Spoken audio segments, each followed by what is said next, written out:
بسم الله الرحمن الرحيم الحمد لله رب العالمين الصلاة والسلام على سيدنا محمد وعلى آله وصحابته أجمعين اللهم افتح عليهم العارفين والحقنا بالصالحين وجعلنا ممن يستمعون القول ويكتبون أحسن. السلام عليكم ورحمة الله وبركاته. أهلا وسهلا to you all and welcome to this which is our first session together, one of our first sessions together on this monumental work of Fiqh Akbar of Imam Abu Hanifa rahimahullah ta'ala. And what we'll be doing over the next say 40 sessions together with you all is going through this work. I know you've studied Aqidah with me before, so a lot of the content will be touched upon in previous classes with myself, but this is our first attempt to look into what is an early book in Creed. In fact, one of the earliest codifications, creedal statements in Aqidah. And doing this together, inshallah, will be full of blessing, and inshallah, it will be an eye-opening experience for yourselves. For many reasons. The most important reason is that we believe that the barakah of the book itself, the authors that partook in bringing this book together, and also the learning environment that we're in is going to inshallah be one where the ability to explain this book is going to be much easier, because it is slightly difficult to at certain points to explain, because we'll be doing this book, which is Fiqh Akbar of Imam Abu Hanifa rahimahullah ta'ala, together with two commentaries. One is by Abu Muntaha al-Maghnasawi, who is of Turkic origin, pre-Ottoman period, and also Mullah Ali al-Qari as well, who with his commentary as well, but sections and portions of it. I'll explain all this as we go along today. But inshallah, today's session is an introduction to the text, because the text requires an introduction. I think the topic, again for yourself, just to refresh this idea in your minds, requires introduction as well. So this is exactly what I'm going to do. I'm going to try and go through the different kind of elements of this, and just give you a kind of overview of what we're touching upon today, and the next 38 or 40 sessions. I've actually broken them down just before going into this into about 36 to 40 sessions. The whole book will be completed in that period, and so I know exactly what I'm covering each lesson. So I know pinpointed down exactly what page and what paragraph to finish off at each section, to be able to finish it in that set time. So it's not a commentary which I'm going to make expansive to digress too much. I'm going to try and stick to the text, because of the fact that I think time permitting, we can do justice to the text, and it saves us going into digressions which are not going to be of immediate benefit to us in the study of this, which is Aqidah. But I want to start off with the basic title itself, Fiqh Akbar. So Fiqh Akbar, what is it? It's actually quite important to actually understand the title itself, because Abu Hanifa, and I'll come to the actual issue of whether Abu Hanifa actually wrote this work in the first place later on. But Fiqh Akbar is an interesting title because, what's fiqh? Fiqh means you've studied fiqh previously, and you know that fiqh is the study of positive law in Islamic jurisprudence. And so it gives this idea of as Imam Mahalli says, معرفة الأحكام الشرعية التي طريقها الاجتهاد. It's the knowledge of Islamic legal rulings which are arrived at through ijtihad, which is independent juristic reasoning by mujtahid. So that definition requires a whole explanation, but the point is, it's found in books of fiqh, and ijtihad in that definition is actually interesting. Again, I don't want to digress into it, so I won't touch that at all. But this is Fiqh Akbar. So Abu Hanifa right away is starting off with this premise that there is such a thing as fiqh, and fiqh is generally understood in language to be understanding, and deep understanding. And what Imam Abu Hanifa is indicating with his statement Akbar is that it is a far more important, far more decisive, far more pressing area of Islamic studies.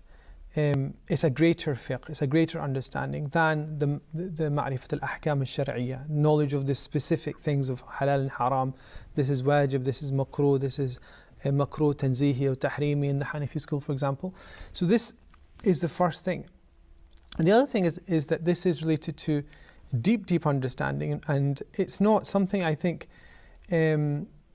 we want to get into the point of saying that fiqh is just knowing the rulings.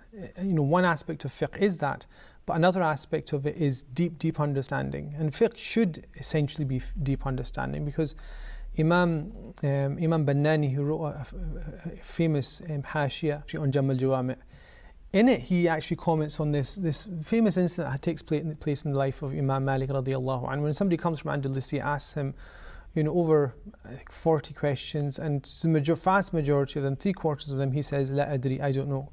And so this person is confused, because he's come all this way to ask Imam Malik the questions. And Imam Malik is the one who, yudribu akbad al-ibali, as the Prophet ﷺ said, that he's a scholar for whom people used to strike the livers of their camels to arrive at and ask him questions. And he said, I've come all this way, and you've said, I don't know the answers to these. And Imam Bannani actually is a city in I think it's in modern day Congo, Bannani. He says that this doesn't indicate that Imam Malik's not a faqih, because we would say he's not a faqih, because we would say, well, it meant that most people when they explain this instance, Imam Malik saying I don't know, they say, well, he's a human being, and he's just showing himself to be fragile and not aware of the rulings, just as most people are. And the famous Salafi kind of paraphrase here would be hum rijal wa nahnu rijal, that they're human beings, we're human beings, we can make mistakes, they can make mistakes. Imam Bannani mentions something very interesting, because he says that, look, fiqh is not that you memorize the ruling, it is that if you had the time and on closer reflection, you would be able to come up with the answer given the time and given the circumstances within which you could reflect and do proper fiqh understanding. So he said Imam Malik, because of his busy schedule, he didn't like to answer questions right away. And in fact, some of the narrations say that the person said, well, these are easy questions. And Imam Malik, he was sweating, and he said, nothing in religion is easy. Nothing in religion is simple. Just like something you just throw away. Unless you know the answer, you shouldn't answer. If you know the answer, you shouldn't keep it quiet. And so fiqh is, a deep level of understanding. But this fiqh al-akbar, which is this greater understanding, which we will then say in a moment is creed and aqidah, is essentially broken down into three, in its later kind of historical manifestation, is broken down into three main categories. Ilahiyat, which are to do with divinity studies, basically, study of God and His attributes and His actions and interaction with creation, which is all comes into that aspect of divinity in some way, such as the attributes of God, and even the discussion about human acquisition and power and volition is partly to do with divinity. And then you have nabuwat, which is to do with areas related to prophecy and prophethood specifically, which is to do with the qualities of prophets, which is a big thing, because if you think about it, Allah subhanahu wa ta'ala, or God, if you want to use a more general term, communicates, and that communication has to be through vehicles.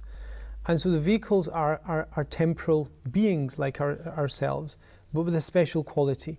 What qualities are there that allows them to amplify the words of Allah subhanahu wa ta'ala in their own languages?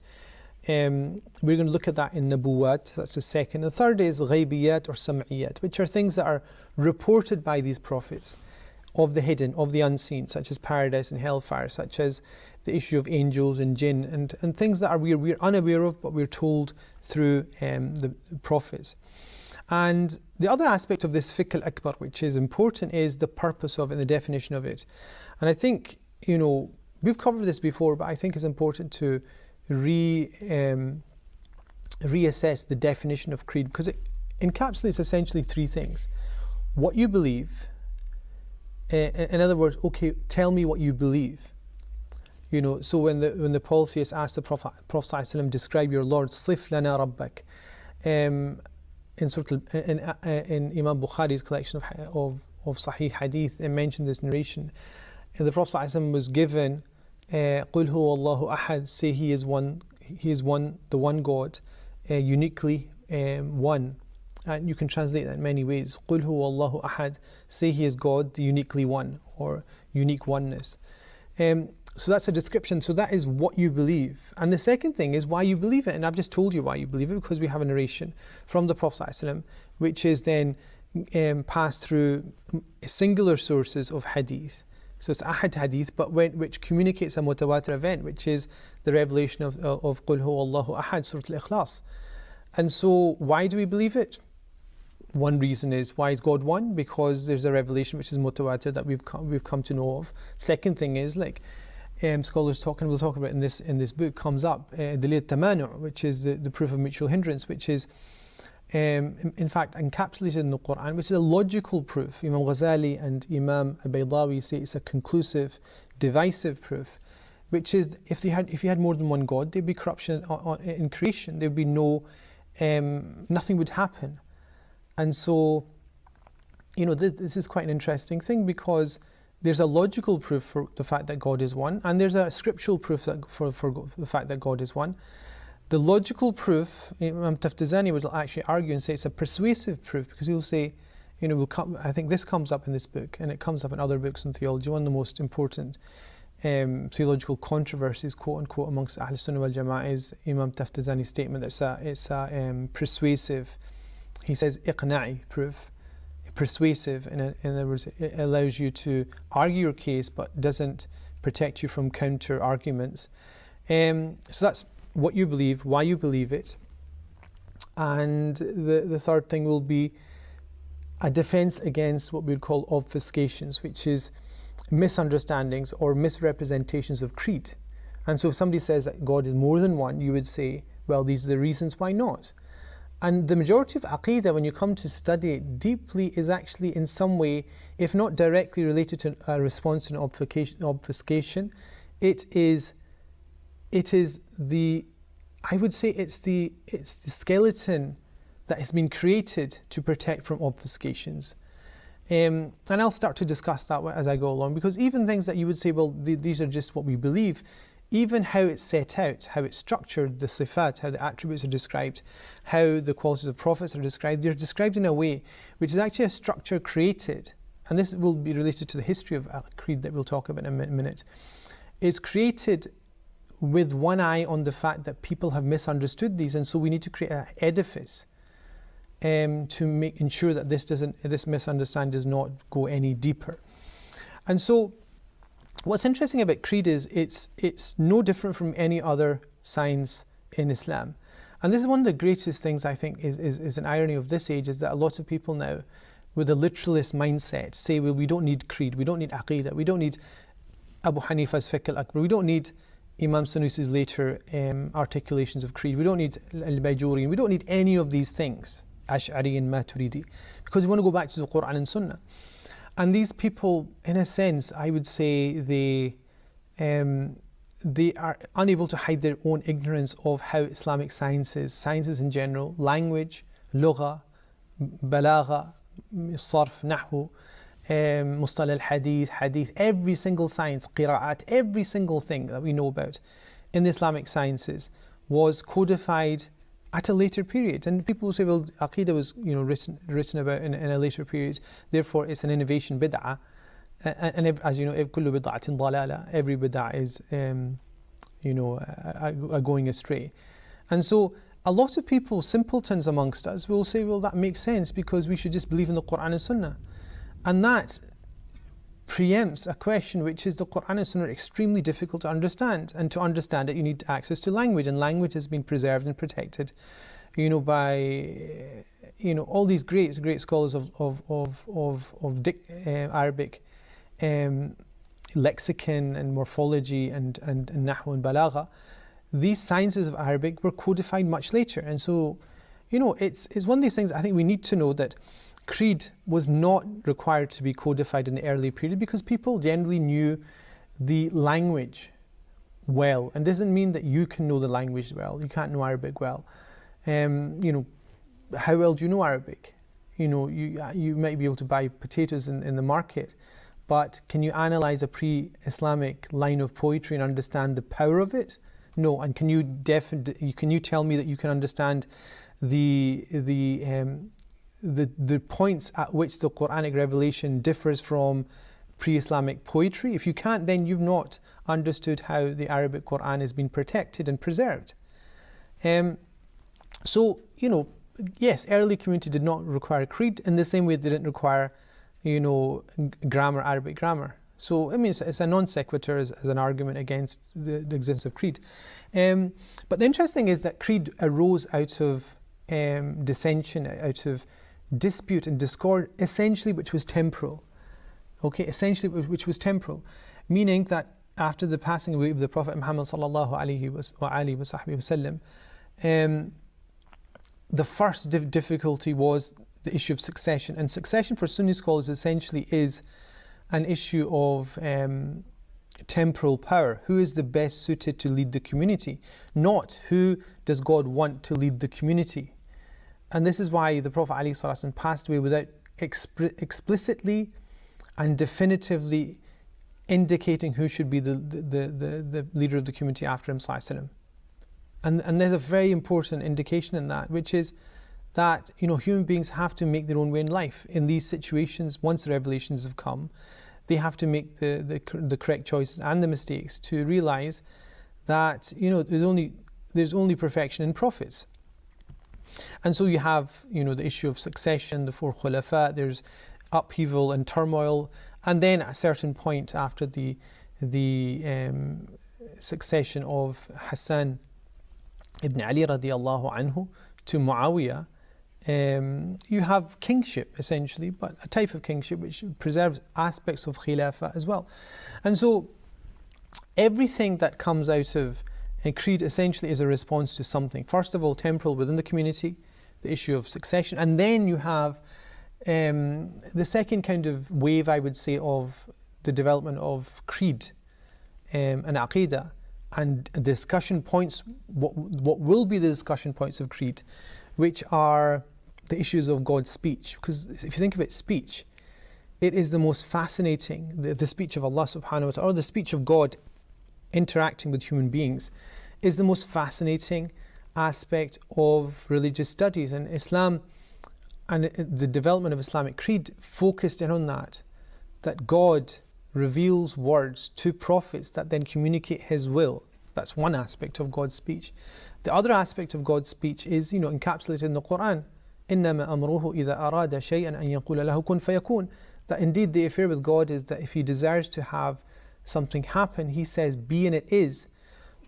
Everything we know about existence is predicated on the Logos, the divine speech of God.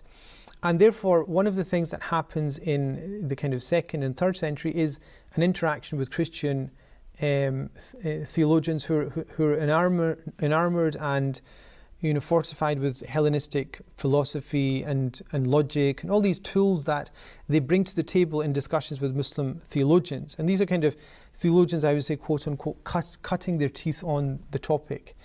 And very quickly, a lot of discussions are in the Jewish community, but more so in the Christian community, end up becoming part and parcel of discussion within Islamic theology. And the most important of those is the issue of who Christ is.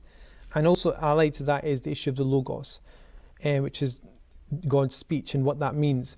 And from the Judaic side, you would have things like the infallibility of prophets, the abrogation of religious traditions. You will have the issue of what other things you have?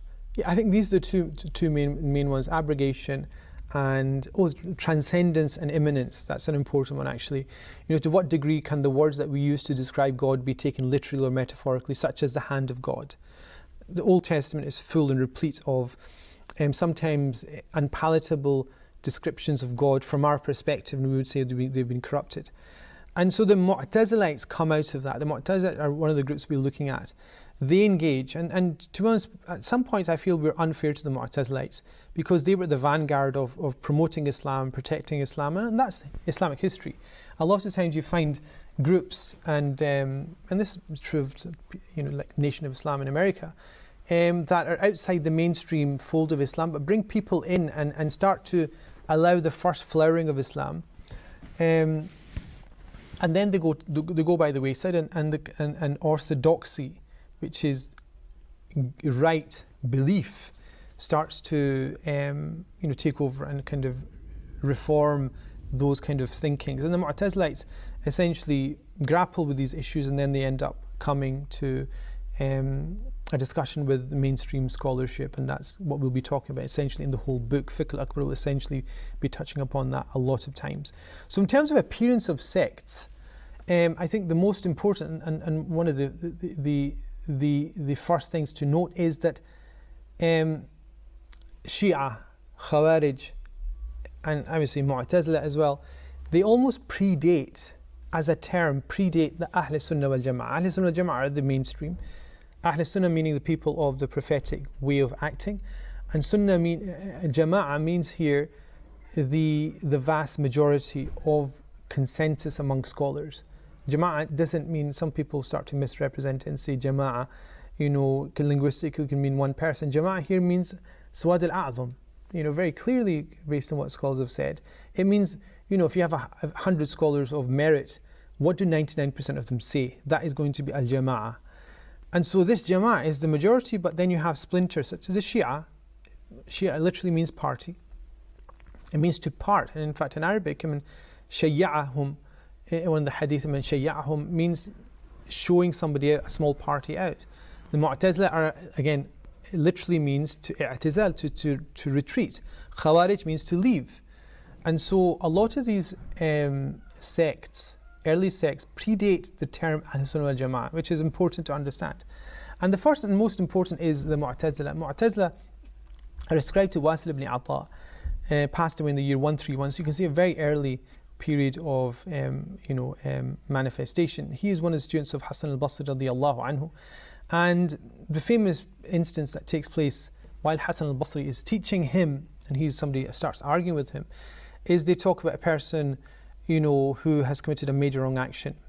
And this is an issue that comes up between the Khawarij and other sects as well.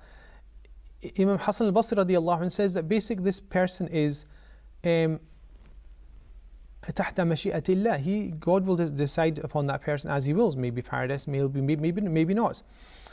Wasil says no, he's not from the people of paradise because he's not done the actions that would justify him entering into paradise. Justifying, that's an important word here, because they almost hold God to a criteria here. And he says also he's not from the people of fire because he's not disbelieved in God. And so he is في منزلة بين منزلتين. This famous phrase that comes up in Creed.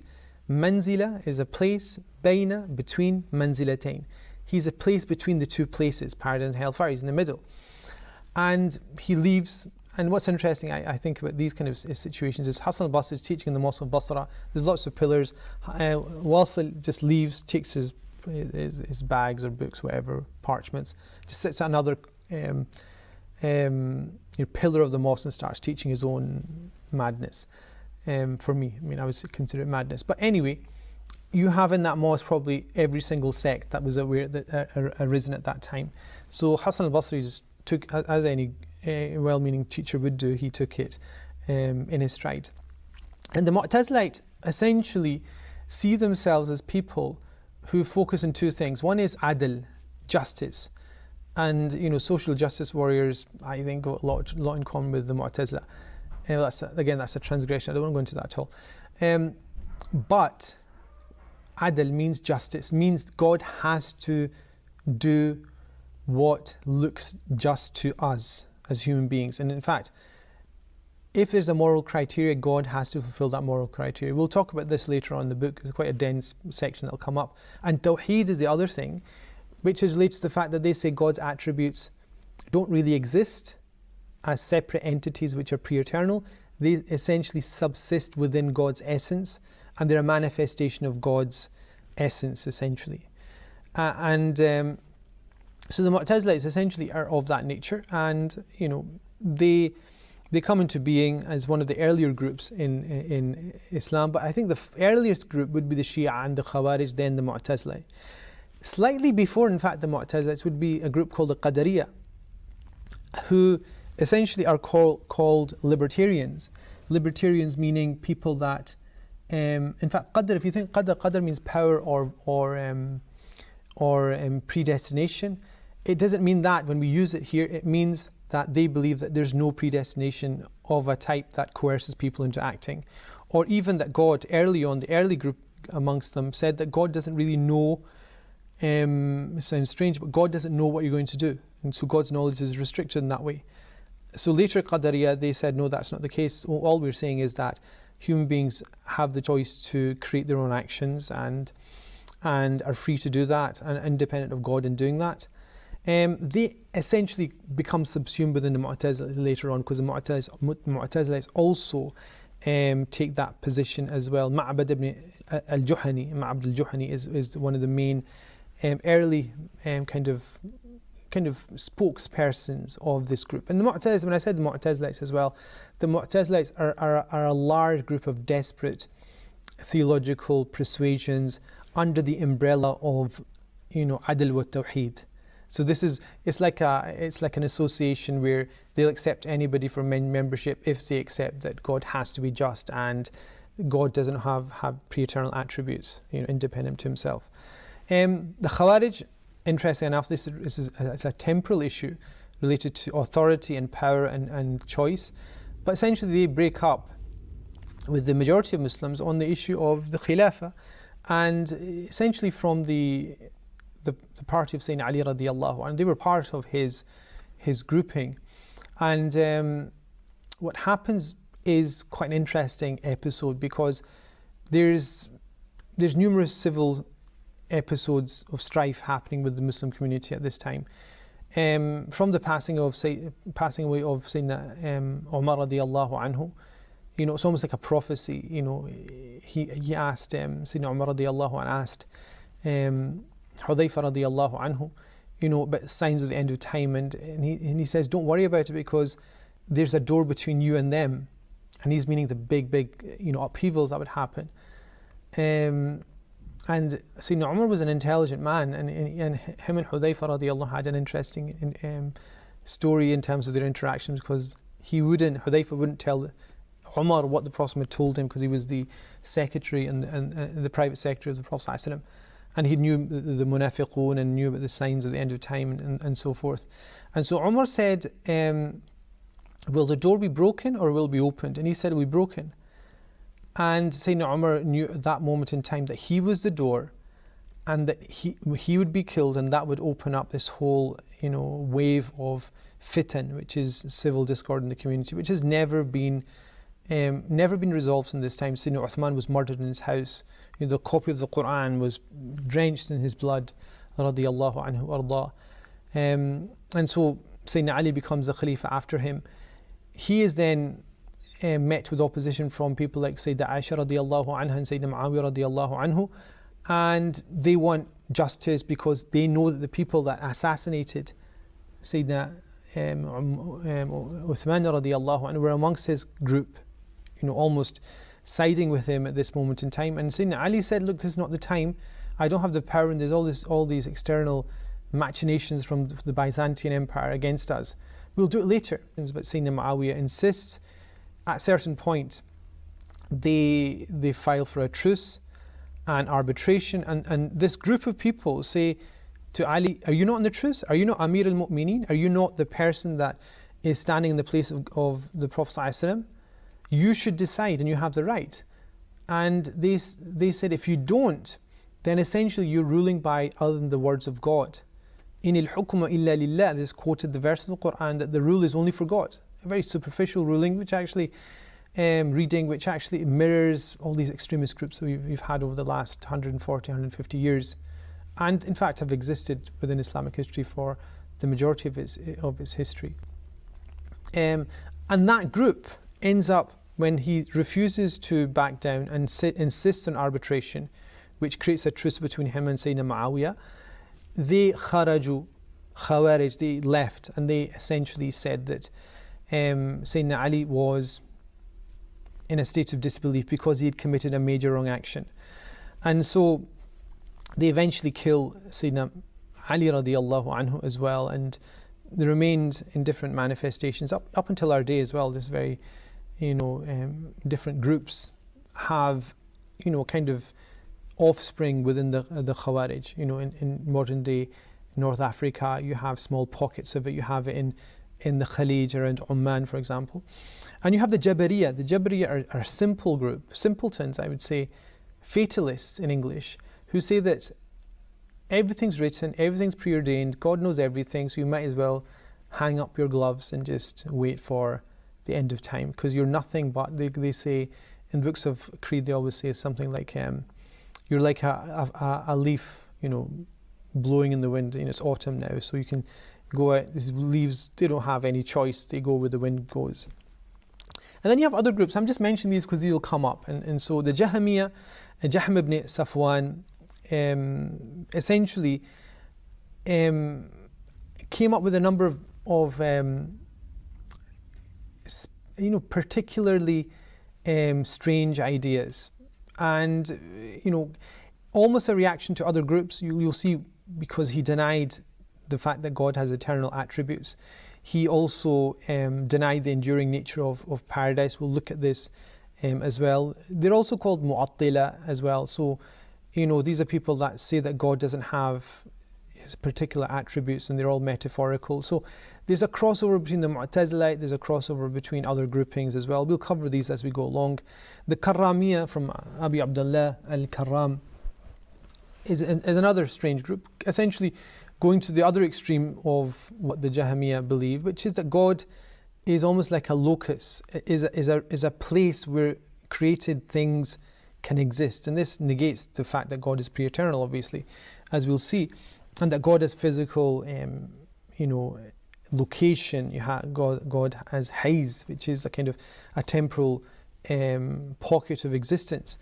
We're going to look at all these specific groups, but the most important out of all these, will be the Mu'tazila, will be the Shia, will be the Khawarij, and will be the last one, which we're going to look at, Murji'ah, again, known only for one reason, which is that question of if you commit wrong actions, what effect does that have on your faith?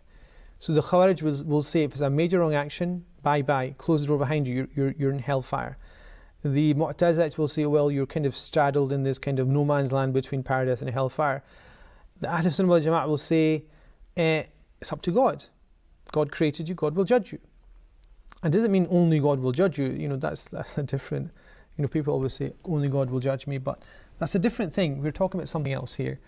And so, in that discussion, the Murji'ah say, straight to paradise. Because nothing can, you're like, the moment you have faith, the moment you, as a person, have faith in God, that's like a shield which protects you from even the most heinous of wrong actions, major sins.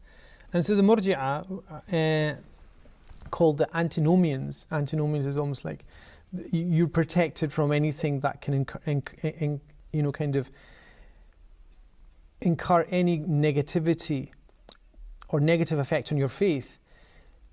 That is, something that will be a charge against a lot of the Ahl Sunnah wal Jama'ah by other groups, because they'll say, well, the moment you say God can do what He wants, only God can decide on people that commit major wrong actions in the hereafter.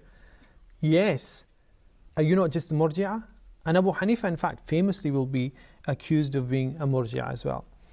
And so out of those groups, those are the kind of heterodox, outside orthodoxy, outside correct belief. Orthodoxy literally in Greek means correct belief. So this is outside correct belief. Within correct belief are three groups. Ash'ari, the Ash'ari, Abu Hassan al-Ash'ari radiyallahu anhu formulated one of the earliest manifestations of a school of sorts, which is interesting because he was part of the Mu'tazilites. He had his dispute with his teacher Al-Jubba'i, and he actually walked out the class on a famous issue of, it was I would say it's almost the reason why they fell out was on this kind of it's like a thought experiment that they did to decide what they needed to believe. So they had this thought experiments of three brothers. One was a sinner, sinned and died, went to hell. One was a wali, a great person, a thought experiment, great person, paradise. One was a child who God knew would grow up to be a sinner. God caused the child to die before puberty, straight to paradise. And Abu Hassan al-Ash'ari said, look, to his teacher, he said, you're doing these thought experiments and you're just telling God what to do.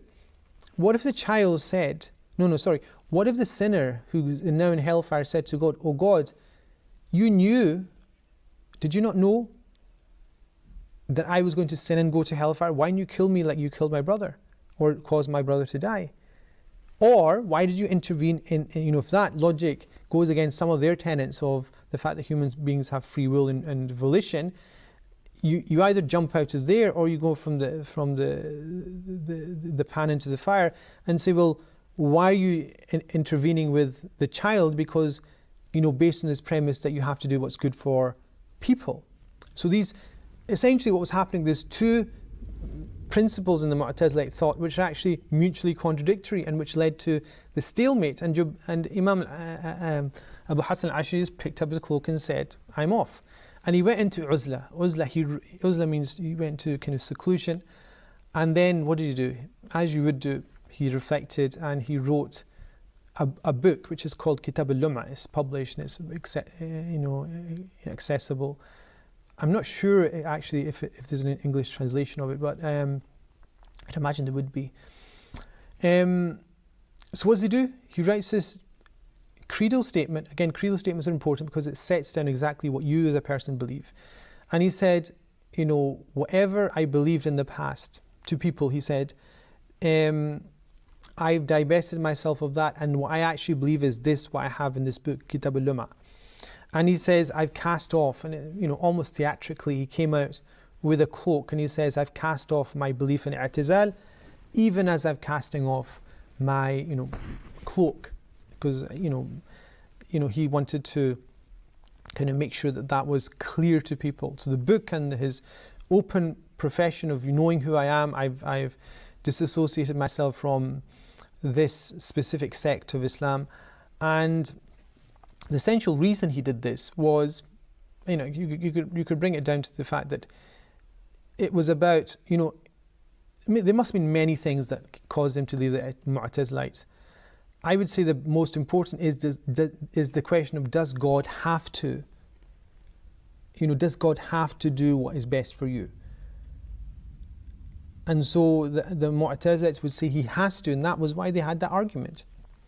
And so you have the Ash'aris, you have the Maturidi, Abu Mansur al-Maturidi, and they lived very close to each in terms of time. Abu Mansur al-Maturidi lived in Transnoxia, a significant distance away, and there's no indication that they had any personal contact or exchange of ideas. But the trajectory is very similar. He didn't go through a transformation as Al-Ash'ari did, but essentially they did the same thing. The Maturidi school, I would say, is probably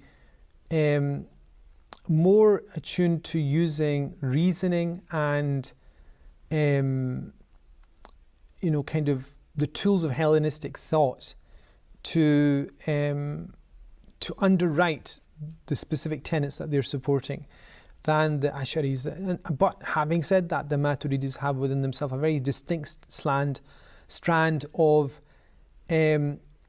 the thought of the Salaf in relation to attributes, for example. So different topics have different conclusions in them, but essentially they both, I would say, coalesce on essentially the same points, Ahl Sunnah wal Jama'ah. Added to that is, one manifestation of orthodoxy, the Maturidis, the Ash'aris, will be the Atharis. Athar in Arabic just means recorded reports. So I write something down. Anything written down from the previous generations is called an Athar.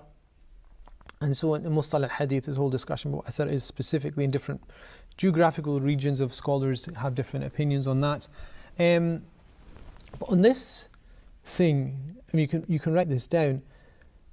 Atharis are specifically the early codifiers of creed. That's the most important thing you have to put down. because Fiqh al-Akbar and all the other, there's a handful of books that Abu Hanifa is reported to have written on creed, follow the basic, simple method of saying we believe X, Y, and Z. Even though the Fiqh al-Akbar has some statements which are incredible, I'll point them out when we come to them, in terms of they're in line with the Salaf perspective, but with a very deep way of articulating a very, I would say, it is a very pressing issue in creed, but it's a very delicate issue, and he has ways of doing that. Can I think of any off the top of my head? وَكَتَبُهُ بِالْوَصْفِ لَا بِالْحُكْمِ. That always sticks in my mind. When he talks about the fact that God writes everything in the Lawh al-Mahfuz, which is going to happen, he said, and that people will say, well, that means God has predestined it. If you write something down, you can't change that. And he says, وَكَتَبُهُ بِالْوَصْفِ لَا بِالْحُكْمِ. His writing is descriptive, not prescriptive. And that's how I would translate it. I think it's translated differently in the book. But it means that God's writing is a description of what will happen, because he knows. But it's not prescriptive, saying it has to happen and you have no choice in it. And so you're thinking, well, that makes sense. We'll see when we come to it exactly what that means.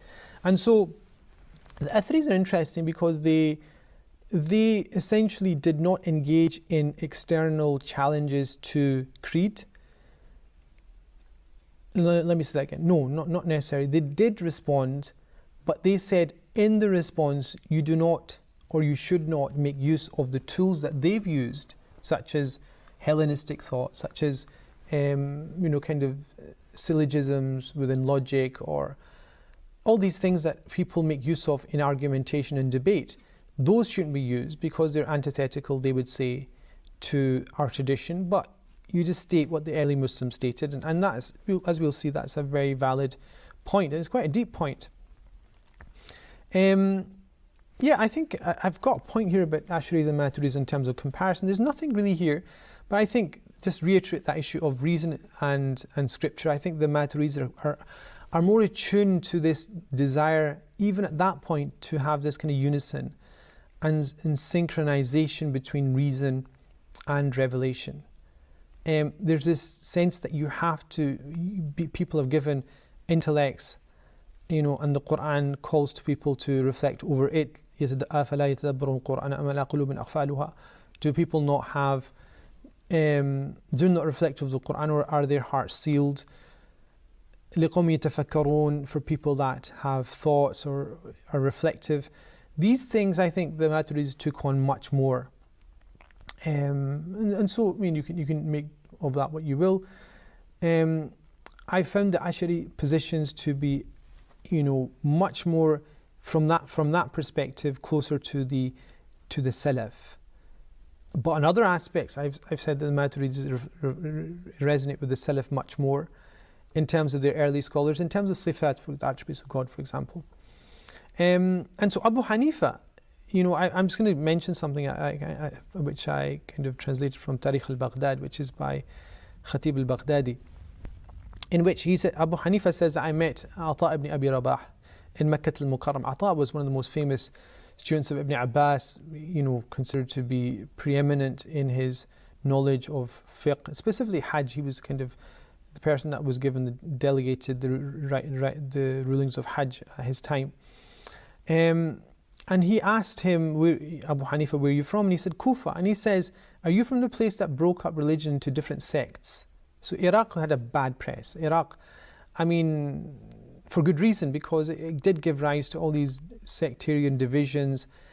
The Hijaz was essentially the bastion of orthodoxy and orthopraxy. Good or correct belief and correct action. At the core of that would be Imam Malik radiyallahu anhu, which is why, interestingly enough, Imam Malik didn't accept hadith narrations from the people of Iraq, just because you could say he had it against the people of Iraq, but I would say he knew that there was a chance of something unknown to the tradition of Madinah al-Munawwara. As you know, Amal Ahl al-Madinah was a famous pivotal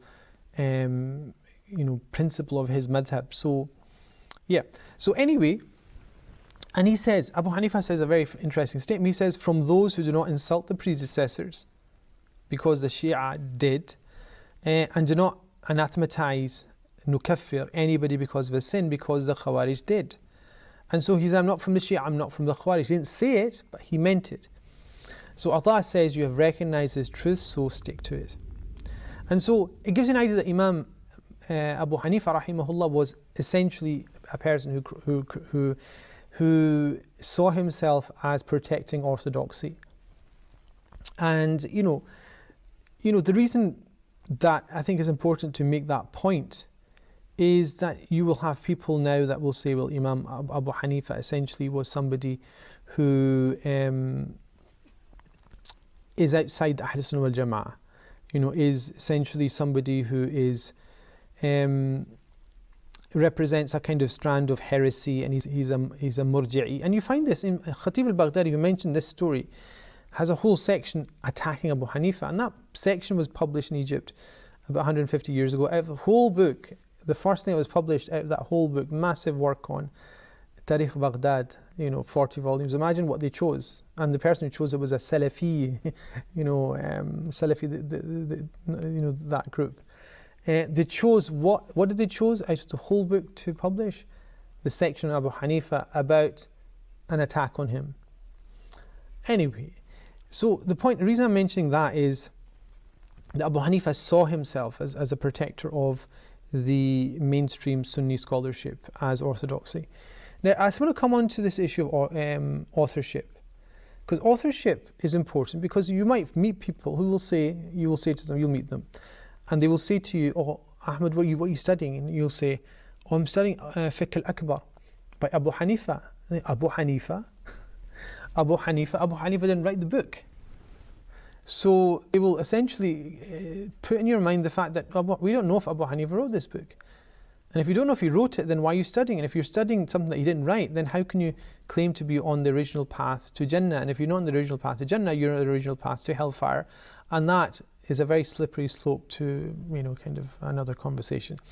Anyway, why do we say that authorship of Fiqh al-Akbar is, kind of established and understood to be correct? I think the reason for that is that there's a number of points that indicate to us that Abu Hanifa did write it. I think the first thing is Ibn Nadim has a very famous work which is called Al-Fihris, which is an important work, which is essentially collecting the works that were written up until his time. He passed away in the year 377, and in it he mentions that Abu Hanifa has this book. So Fiqh al-Akbar is authored by him on the basis of the fact that it's mentioned in Ibn Nadim's Fihrist that he's written it. The other reason is that Imam Fakhr al-Islam al-Bazdawi also mentions that he had a book which was written, which was called Fiqh al-Akbar. That's a kind of passing statement, I think, which is important to understand. The other thing is that, how do we know that any book is written by the author that is purported to have written it? So Charles Dickens, mention a book by Charles Dickens. Tale of Two Cities, for example, or Shakespeare, or anything. The authorship of books is never 100% anyway. This is why the Quran purports to be mutawatir, in terms of it being narrated down from the generations in a way that is so numerically assured through its narrators that we know that they could not have made it up as a mutual lie. And so that's very important. And so most books, if you really go into it in that detail, you will say, well, we're not sure about any book. Even Al-Bukhari, for example, Al-Bukhari has certain points in its transmissions to us as a written source which are ahad. You understand? But it was narrated orally through numerous people. It was verified and studied and cross-checked. And even if you say it's not cross-checked, if you play the devil's advocate, and people have been doing this, in the last, recent past, it's corroborated by every single other hadith book you have. So the content is corroborated by other books, which corroborate other books, which essentially mean that there's a corpus of hadith that we know are established and are, codified. And so I think that's very, very important. And so what we do have in the context of the manuscripts that we have of this book is Zahid al-Kawthari, very famous Ottoman scholar, who actually decided to look into this issue, because there's a whole part in the book which actually talks about this, in which he looks into the manuscripts and the source manuscripts. And there's actually a manuscript, I've got actually a video of this here, which was preserved in the Arif Hikmat library, which is just outside the place where the Prophet ﷺ. In fact, it is the place where Abu Ayyub al-Ansari radiyallahu anhu used to live, and it's where the Prophet lived. That place was bought and passed, exchanged, hands in terms of who owned it. It came to the possession of Arif Hikmat. He built a library there, and until I think the early 50s, it was still there. And in fact, I'll show you a picture or a video. In fact, a video of it here, so you can see that's the library there, and you can actually see the proximity of that to the Mosque of the Prophet ﷺ. You'll see, where's all that place gone? That's actually a library which was there, demolished, and then the content of that was actually put into the current library of Medina, not Medina University, thank God. It was put into the library of the Mosque of Medina al-Nawara. And so that there's a manuscript within that work, within that building, which was quoted by Zahid al-Kawthari as going through Isam ibn Yusuf to Hammad, who's the son of Abu Hanifa, to this author itself, Abu Hanifa. And so as far as authorship goes, that's as good as you get. A copy from a second generation student to the author is as good as you get in terms of manuscripts. Yeah. And the other reason I think is important in this discussion to focus on is, why is there an argument about the authorship? It's not why, and I'll tell you why this is an issue nowadays. The Salafi movement, who are, are kind of, can I do a quick tour de force of the Salafi movement? Inspired by the writings of Ibn Taymiyyah, manifest in a movement in Egypt about 150 years ago, led to people like Rashid Rida and others, creating a movement which ended up moving on to marrying itself with the Najdi movement of Mohammed ibn Abdul Wahhab, publishing and all these kind of things, and teaching and propagating their faith over the last, from 1979 approximately. And they just do not accept any belief system which goes against their very austere understanding of fiqh, but also their very strange and primitive understanding of creed. And because Abu Hanifa is a thorn in their side, they want to say, well, he's not the author. The reason why is there was murmurings of the fact that Abu Hanifa didn't write this book is because the Mu'tazilites, and there was a whole strand of Hanafi fiqh who also allied themselves with the Mu'tazilites. There was groups amongst the Mu'tazilites who wanted to take Abu Hanifa as their own, and to do that they had to essentially prove that the work wasn't his, because it clearly attacks their beliefs. And this, you'll see this when we look at the work. It attacks Mu'tazilite thought very, very precisely. And so so what happens is, they say he didn't write it, somebody else wrote it, and we actually know who the person who wrote it is. It's Muhammad ibn Yusuf al-Bukhari, who was also known as Abu Hanifa, and therefore they say, well, Abu Hanifa was a Mu'tazilite. That's their whole point. And so the authorship of Fiqh al-Akbar, I think, cannot be denied, because of, I think the manuscript one is an important one, but I think at the end of the day, what's contained within the beliefs and the kind of arguments that are contained within this, this, if you're going to underline anything, this is what you underline, is that, let's just say, again, playing the devil's advocate, he did not write it. What is contained within it in terms of tenets of faith, his arguments and his proofs are essentially, we know what Abu Hanifa passed away with. Okay, and why do we know that? Because of other scholars in the Hanafi school who wrote on creedal statements, such as Imam al-Tahawi, corroborating and stating under oath that this is what, Abu Hanifa, Muhammad ibn Hassan al-Shaybani, Abu Yusuf, and the other main, cohort of the founders, the posthumous founders of the Hanafi school believed in creed. We know that that's the case. And Imam Zabidi, the famous Yemeni Hanafi scholar, says, look, this is the nature of the situation. We know that Abu Hanifa wrote it, and if you're not going to accept that, then at least accept that he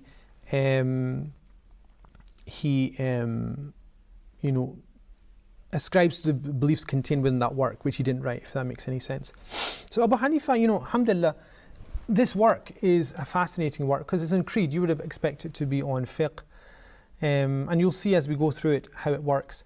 Abu Hanifa, you probably don't know that Abu Hanifa started off his kind of intellectual journey. I would say intellectual journey as a kind of a thinker on creedal issues rather than fiqh. And there's kind of anecdotes of this. There's a famous story of an emissary from the Byzantines coming to Iraq to kind of argue with the governor, and in that he challenged the people of Iraq, who were Muslims at the time. The Muslim population, they weren't all Muslims. In fact, very few of them were Muslims. He challenged the Muslims. They're saying, look, Islam has nothing, because I'll challenge you to 3 questions. You can't answer them. And so the people were just, unable to answer these 3 questions. They're saying, well, if you believe in the unity of God and the oneness of God, then what was there before God?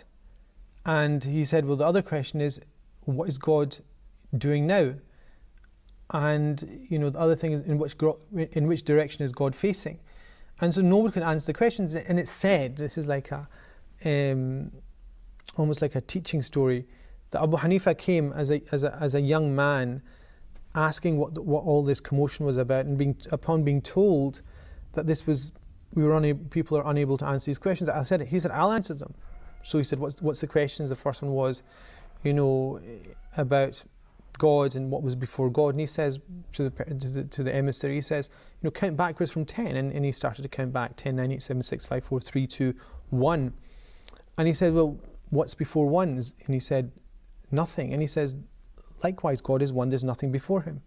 The emissary got kind of slightly speechless, and he said, okay, in which direction is God facing? Because they had this idea of immanence within Judaism, and Christianity took part in that as well, as Christ being the manifestation of God. And he told the people, bring me a candle. And he said, light it. And he said, in which direction is the flame glowing? And he said, well, in all directions. And he says, if this is the state with a thing that is, exhausting itself by burning, and it's radiating light in every direction, so then what about the one that is the light of the heavens and the earth? And obviously gobsmacked, the kind of emissary was unable to kind of respond to a very quick-minded person, obviously, Abu Hanifa was, even at that young age. And then the last thing, he said, well, okay, my last question is, what is God doing at this moment in time? And Abu Hanifa at that age, it said that the emissary was standing up on a platform. Abu Hanifa said, look, I've got 2 questions. I have the privilege now of at least going onto the platform which you are standing on, because you're proclaiming these challenges. I want to be on the platform. And Abu Hanifa stood on the platform. The emissary got down, and he says the thing that God is doing at this moment in time is that he is abasing the disbeliever and raising up the believer. And obviously you can argue with that. So Abu Hanifa rahimahullah, there's all the anecdotes of his quick-wittedness. There's one situation of, he was debating with the Shia, and they went into the mosque, and Abu Hanifa took his slippers and he put them under his armpit, and he walked into the mosque, and people had left their shoes outside. And the Shia said, well, why did you take your shoes and put them under your armpit? And he said, well, the time of the Prophet ﷺ, it said that the Shia used to steal slippers and shoes, people's sandals from outside the mosque. And the Shia says, preposterous, because there was no Shia at the time of the Prophet ﷺ. And Abu Hanifa, basically just walked away. Nowadays you have these dark glasses that show that he's like a complete don. So these are anecdotal stories that tell you that he started off life as essentially as a person who was, kind of more kind of focused on creed than anything else. But I want to finish off with just a structure of the book itself, so you know how the book is structured, and so that you're able to then navigate it as we kind of go through it. So the book is the translation of it is composed of 4 different things. And what are the 4 different things? The first thing that is going to be important for you is the Arabic text. The Arabic text will only be the words of Abu Hanifa rahimahullah. So in black Arabic text will be the words of Abu Hanifa rahimahullah ta'ala. And that will be translated straight after that in what is kind of burgundy red, in English by the translator. And it's a very good translation. It's a very fine translation. Even it's a very difficult translation to do because of the fact he's working with 2 different commentators. He basically provides that as a translation that comes straight after it. And then what you have is, straight after the translation of the red text, is black text, which indicates that it is the words of Imam Abu Muntaha al-Maghnasawi. Abu Muntaha al-Maghnasawi is the commentator upon which the translation is based, in terms of the whole of the translation of the book of Imam Maghnasawi is in this work. So how do we know it's him? It's the first text. It's the first black text that comes straight after the translation. And unless stated otherwise, and I'll tell you what otherwise means here in a moment, it will always be Abu Muntaha's commentary. And you'll always find, as a comparison, Imam Abu Muntaha's commentary will be much more disciplinary. It will be much more to the point. It will be much more, I would say, in terms of its deep enmeshing of the kind of intellectual milieu within which he lived. Logic, rhetoric and language will be much more to the fore than concepts of creed itself. Whereas Al-Qari, who is the next person we're going to look at, we know he is commenting because there'll be a square bracket which says Qari, and straight after that what we will have is the words of Mullah Qari from Herat. His commentary will be much more, it will be something that will have much more, as you'll see, digression. It will have much more, I would say, kind of human aspects to it, because he ends up picking fights with people within his commentary. And this happens a lot in creed anyway, unlike, the misguided one, or this is unlike what he said or she said. Not she said, but it never really occurs, to be honest. Well, if their writings were recorded, they probably would have that kind of statement in there. So he will have much more engagement with other authors and refuting of misunderstandings than Abu Muntaha al-Maghnasawi. So that's important to understand. And so with that, we will actually come to the end of the actual work itself, which is, an expansive work. As I said before, we're going to take about 38 to 40 weeks. I've broken this down just to give you a quick idea. I've broken this whole book down into modules. So there's six modules. Each module has 6 lessons. So I guess 36 lessons is what I'm going to finish this off with. Each of the lessons that you have, that I'll be covering, will have specific learning objectives that you will have to look out for in the answers that you'll have to come up with for each lesson itself. So I'll ask you quite searching questions on each section I've taught. The questions are based upon the fact, not on what is easy to answer, it's based upon what I think you will miss unless you look for the answer. So the whole point of that would be to make sure that you've understood the depth of this book and given it the right that it deserves as a study text. And so you will have these queries that I will have to test your understanding that you'll have to do after each lesson. So the 6 modules, 6 lessons each, will cover, inshallah, hopefully we'll cover the whole book from beginning to end in that process, and it will give you, I think, a building platform upon which you can look at the whole vista of belief and even philosophy. I mean, the uses of a good study of creed are immense and immeasurable. I would say that the study of creed, if you can do it properly, means that you interact with philosophy, with science, with modern culture, in a much more vigorous way, in a much more active way, in a much more positive way than a person who has got a superficial understanding of creed, but they are, giving lectures about Islam and science or Islam and philosophy. If you do not have, I'll finish off with this, if you do not have a firm grounding in creed, meaning that you have studied a couple of books in creed well, it's not worth your while to engage in any debates. And I've seen famous speakers being demolished by atheists in debates, even though they think they've won the debate, even though the Muslim will think they've won the debate. They have provided such, stonewall proofs against what this person is saying, that if they knew the backdrop to the idea itself, or they understood creed itself, they'd be able to respond quite easily. And that's the unfortunate thing. And this is why this book is so important. This is why this course is so important, that you're able to then, kind of equip yourself with a deep understanding of your faith. So, inshallah, I'm going to stop there. It's that's roughly our time up. But inshallah, we will stop there, and hopefully we will continue for the next lesson. And we will go on to the first proper, introduction to the text itself with, we'll go through a couple of pages and you'll see how the inshallah work progresses. Jazakallah khair al-jaza. Assalamu alaikum wa rahmatullahi